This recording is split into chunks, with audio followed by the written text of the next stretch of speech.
Budur ki, bilirsiniz, Allah da, Peyğəmbər də bəzən cəmiyyətin mənəvi vəziyyətinə uyğun seçim edirlər. Bilirsiniz, cəmiyyət bunu istəyirsə, cəmiyyət buna layiqdirsə, Allah da ona uyğun tövsiyələr verir. Başa düşürsünüz, bu çox incə bir məsələdir. Yəni, bu bir qaydadır, bir xalq, bir millət özünü dəyişməsə, onun taleyi dəyişməz. Allah bu məsələləri insanların ixtiyarına qoyur və hətta özü də adlar təyin edəndə onların real şəraiti nəzərə alınır. O şəraitdə kimlərə üstünlük verərdilər özləri və kimlər o real şəraitdə onlara rəhbərlik etməyə layiqdirlər o şəraitdə. Onları Allah müəyyən edir. Yəni, Peyğəmbərin ümumiyyətlə bu şəkildə davranışını təhlil etməyiniz lazımdır. Yəni, mən bu barədə xütbələrdə çox danışmışam. Amma bizə bəlkə adi gəlir məsələ gələnlərə, amma bu mövzular lazım şəkildə araşdırılmır. Doğrudan da Peyğəmbərin insanlarla davranışı, demokratik davranışı, sözün həqiqi mənasında rəsul olmasına, Peyğəmbər olmasına baxmayaraq, yəni hələ də bu demokratiyanın iyini hiss eləməyib bəşəriyyət. Allah şahiddir ki, bunu tam qətiyyətlə deyirəm. Bu gün bir qədər qərb demokratiyasını yəqin ki, mütaliə eləmişsiniz, görmürsünüz, bilirsiniz. Yəni, bu idarə üsulundan hələ dünyada yaranmayıb ki, bir adam Allahdan səlahiyyət ala insanları idarə etməyə. Amma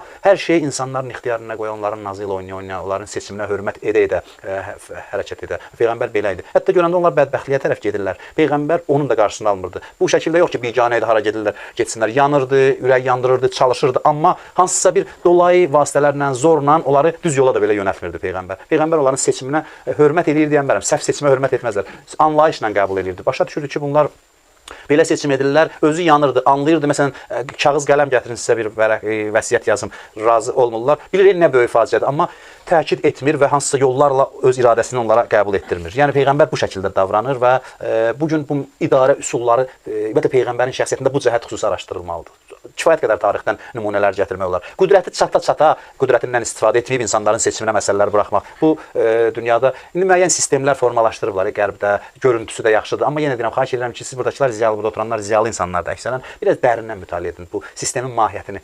Anlayın ki, elə çıxmasın ki, mən bir tərəfli İslam təəssübündən çıxış edib onu tənqid edirəm. Yəni, bugün o qədər savadsız insanlar qərbi tənqid edir ki, əsaslı tənqid də biraz gedir, ona oxşayır, insanlarda çaşqınlıq yaradır düşüncəsində. Amma biraz ziyalı, ağıllı yanaşacağız məsələlərə. Görərsiniz ki, bugün dünya hələ bax o Peyğəmbərin doğrudan da sözün həqiqi mənasında demokratik yanaşması, insanlara son dərəcədə böyük ehtiramla yanaşması. Yəni, siz təsəvvür edin ki, öz canişinini insanlar arasında seçdirmək üçün özündən sonra heç bir zəmin yaratmır demək olar ki, sadəcə tanıtdırır ki, bax, məndən sonra budur, dəfələrlə deyir. Amma əməli hər hansı bir hilə işlətsin, əstəğfurullah, ya ümumiyyətlə bir siyasət işlətsin, kimisə əl alsın, kimlənsə danışıq aparsın, filan eləsin, yuxarıdan hansısa oyunlar qursun, qoyur Həzrət Əlini baş-başa insanlarla və cəmiyyət yetkin deyilsə, onun, yəni Peyğəmbərin cəmiyyətinin nə dərəcədə vəziyyətini müəyyən etmək üçün ondan sonraki vəziyyətə baxın. Yəni, Peyğəmbərin yeganə mühüm vəsiyyətinə bu cəmiyyət tərəfindən əməl olunmur. Yəni, bu, hətta Allahın iradəsinə əməl olunmur. Peyğəmbər heç bir tədbir görmür öncədən. Özdə ki, bilirsiniz, qüdrəti çox idi Peyğəmbərin. Peyğəmbər desəydi və o dolayı vasitələrə əl atsaydı, zora da əl atsaydı, sözü keçəcəkdi o cəmiyyətdə. Yəni,